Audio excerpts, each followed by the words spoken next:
Hello students, today we will do experiment the distance of a wire using slide wire bridge. Apparatus in this experiment are: first is slide wire bridge, galvanometer, resistance box, battery and one-way key jockey. Now first of all, the slide wire bridge, it is made of wood and wire of Constantan whose length is 1 meter is stretched on this wooden board and 1 meter scale is attached to it.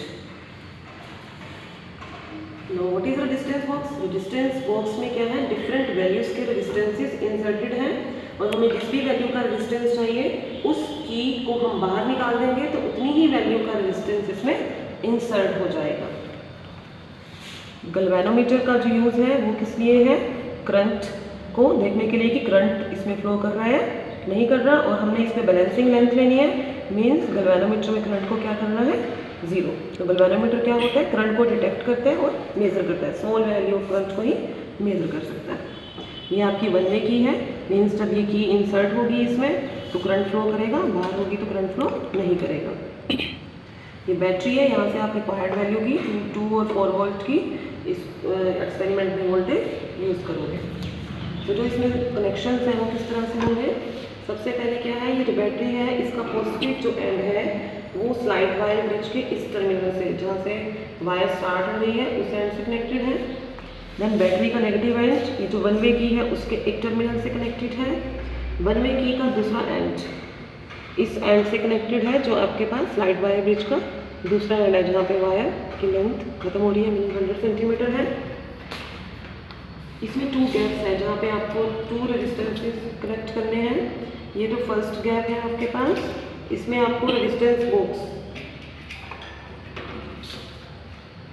ये attach करना है, and जो दूसरा gap है इसमें आपको जिस wire का डिस्टेंस कैलकुलेट करना है वो वायर यहाँ पे आपको कनेक्ट करनी है। देन ये जो टर्मिनल है ये आपको गैल्वेनोमीटर के एक एंड के साथ करना है कनेक्ट, और गैल्वेनोमीटर का दूसरा एंड आपको जोकी के साथ कनेक्ट करना है। जोकी का क्या यूज़ है इसमें, इस जोकी को हम इस वायर के ऊपर स्लाइड करवाते हैं और हम इसमें गैल्वेनोमीटर में जब करंट जीरो हो जाता है जोकी की हेल्प से ही नोट करते हैं।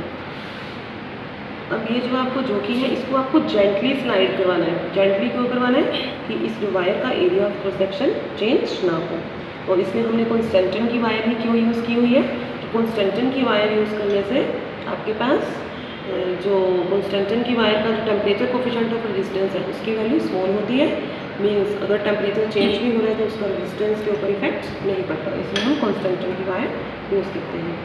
तो अब हम एक्सपेरिमेंट स्टार्ट करेंगे। सबसे पहले हम देखेंगे कि इसमें कनेक्शंस आपके सही हैं नहीं है, करेक्ट है या नहीं।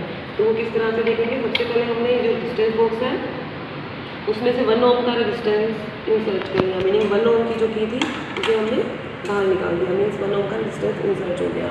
अब हम गैल्वेनोमीटर में चेक करेंगे।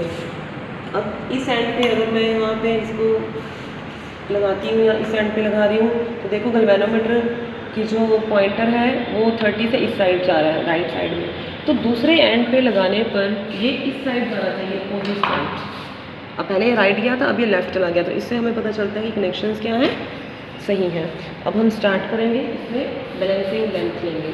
तो बैलेंसिंग लेंथ के लिए हमने 1 ओम का रेजिस्टेंस इंसर्ट किया ही, मैं 1 ओम की बाहर है। ये की आप चेंज भी कर सकते हो, जस्ट आपने इस यहाँ पे जैसे 1 ओम है, 1 ओम है तो आपने इस की को इंसर्ट कर देना, उससे कोई फ़र्क नहीं पड़ता कि आप ये की यहाँ लगा रहे हो, लगाई हुई या ये यहाँ हो, उससे कुछ फ़र्क नहीं पड़ेगा। जस्ट आपको 1 ओम का करना है तो यहाँ पे जो भी की है उसे आप बाहर निकाल के रख दोगे। अब आपको देखना कि करंट जीरो कब होगा। तो धीरे धीरे हमने जो कि वो स्लाइड करवाना है और गैल्वेनोमीटर में रीडिंग चेक करनी है। तो जैसे ही गैल्वेनोमीटर में जो आपका करंट है वो जीरो आ जाए, तो अब देखो गैल्वेनोमीटर में जो करंट है वो जीरो हो गया, और यहाँ से हमने लेंथ नोट करनी है स्केल में। तो यहाँ पे लेंथ आपकी है 12.5, तो आप ये लेंथ नोट कर लोगे 12.5 बैलेंसिंग लेंथ। कौन कितने ओम पे, 1 ओम पे। तो आपने और रीडिंग्स भी लेनी है, इसके लिए आप एक 2 ओम का रेजिस्टेंस और यहाँ से बाहर कर दोगे, तो अब आपके पास 2 और 1 3 ओम हो गया। तो देखो हमने यहाँ से 2 और 1 2 कीज बाहर रखी हुई है, तो ये 3 ओम का रेजिस्टेंस सर्किट में है। तो अब देखो जैसे जैसे हम रेजिस्टेंस इंक्रीज़ करेंगे तो बैलेंसिंग लेंथ मीन्स जहाँ पे आपका ये सर्किट बैलेंस होगा या गैल्वेनोमीटर में करंट 0 होगा वो लेंथ भी इंक्रीज़ होगी।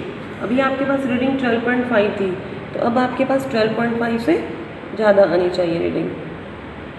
तो अब जो हमें इसमें बैलेंसिंग लेंथ मिलेगी मीन्स जहाँ पे गैल्वेनोमीटर में करंट 0 है आपका, वो मिल रहा है हमें अप्रोक्सीमेट 36.7 के आसपास। देखो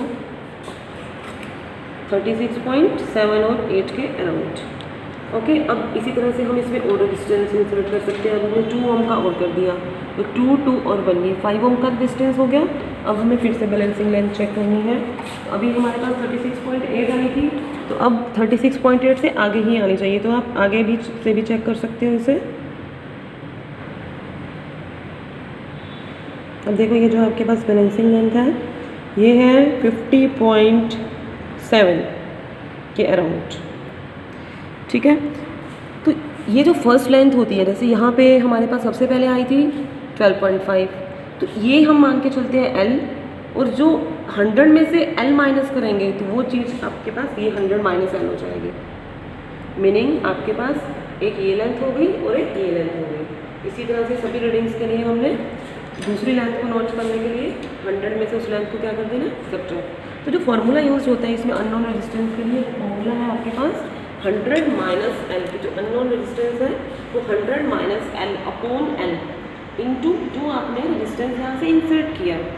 अब देखो जैसे ये फर्स्ट 12.5 थी, तो 100 माइनस L के लिए आप क्या करोगे, 100 में से 12.5 को क्या कर दोगे, सब्ट्रैक्ट कर दोगे, तो 82 के अराउंड आपके पास आएगा जो भी आएगा रिजल्ट। तो 100 माइनस L आपके पास अगर 82.5 है, मीनिंग यहाँ 82 है, और L क्या थी 12.5, तो उसे रेजिस्टेंस से मल्टीप्लाई करना है। कितना रेजिस्टेंस था पहले 1 ओम का, तो आपके पास वहाँ से अननोन रेजिस्टेंस आ जाएगा। इसी तरह से आपके पास जो दूसरी लेंथ थी 36.5 और 100 माइनस 36.5 कर लोगे तो आपके पास जो भी आंसर आएगा, meaning 100 minus L upon L into जितना आपने रेजिस्टेंस इंसर्ट किया था। अब सेकेंड टाइम में हमने 1 और 2 किए थे, मीनिंग 3 ओम का, तो वहाँ से रीडिंग निकालोगे। In the same way you will get reading for third reading, जो आपके पास क्या आई थी अभी, जो हमने थर्ड बैलेंसिंग लेंथ ली थी वो आपके पास 50.5 के नियर अबाउट आई थी। तो इन तीनों रीडिंग से जो आपके पास अननोन रेजिस्टेंस की वैल्यू है वो क्या होनी चाहिए, सेम होनी चाहिए। ठीक है, ओके, थैंक यू।